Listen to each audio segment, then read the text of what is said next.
अमरावती जिल्ह्यातील शिरसगाव बंड येथील टोंपे नगर परिसरात अज्ञात चोरट्यांनी घरफोडी करत रोख रक्कम व सोन्याचे दागिने असा एकूण 3,15,000 रुपयांचा मुद्देमाल लंपास केल्याची घटना उघडकीस आली आहे।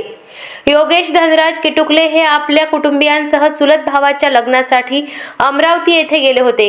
त्यांच्या अनुपस्थितीचा फायदा घेत अज्ञात चोरट्यांनी 10 डिसेंबर रोजी सकाळी 8:30 ते सायंकाळी 6 वाजेदरम्यान घराच्या दरवाजाचे कुलूप तोडून घरात प्रवेश केला।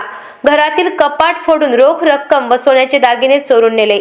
सायंकाळी घरी परतल्यानंतर घराचा दरवाजा कुलूप तुटलेले दिसल्याने त्यांनी आत जाऊन पाहणी केली असता चोरी झाल्याचे निदर्शनास आले। या प्रकरणी संबंधित पोलीस ठाण्यात तक्रार दाखल करण्यात आली असून पोलिसांनी घटनास्थळी पंचनामा करून अज्ञात चोरट्यांचा शोध सुरू केला आहे। अशाच महत्त्वपूर्ण बातम्यांच्या अपडेटसाठी अजिंक्य भारत न्यूजच्या पेजला फॉलो करा आणि सबस्क्राइब करा।